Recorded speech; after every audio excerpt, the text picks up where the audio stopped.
Now, India is the apple of big tech's eye, quite literally, viewers. And here's what all that has been announced in the last couple of weeks. In fact, just about 10 days.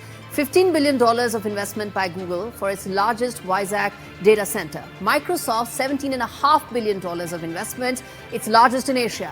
Add to this Cognizant's sweeping plans to boost investment, Amazon's $30 billion investment by 2030. Then there are MOUs that Intel has signed with Tata for semiconductor manufacturing. Did someone say dead economy? Well, it's far from that. And what is the true potential that we are talking about? And where does this take the India tech landscape? Let's get in a voice to talk more on this. We have with us Mr. Shashi Shekhar Vempati, who's the co-founder of DeepTech, to talk more about how this all adds up.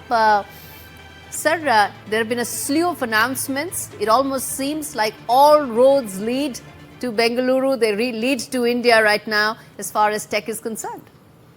Absolutely. I think it's a very interesting series of announcements that you just shared.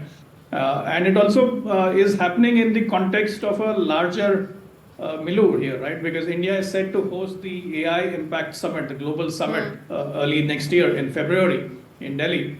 And all this action that you're seeing builds up to India playing host to the entire world, both in terms of governmental heads as well as the big tech leaders on where AI is headed in the next few years. So in that sense, a lot of these announcements are creating the background, the framework for how the action in AI will be shifting to India, as India being the largest digital consumer markets, and it's also an open democracy, unlike China, which has placed all sorts of restrictions and is pursuing its own path in terms of AI.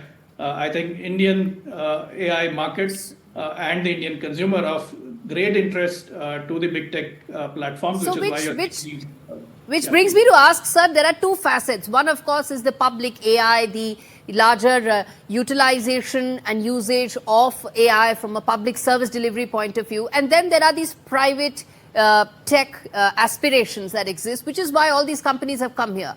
Now, help us understand, how do you see this tech landscape in India from a job point of view, from becoming a major player in the larger tech supply chain point of view? Any thoughts there?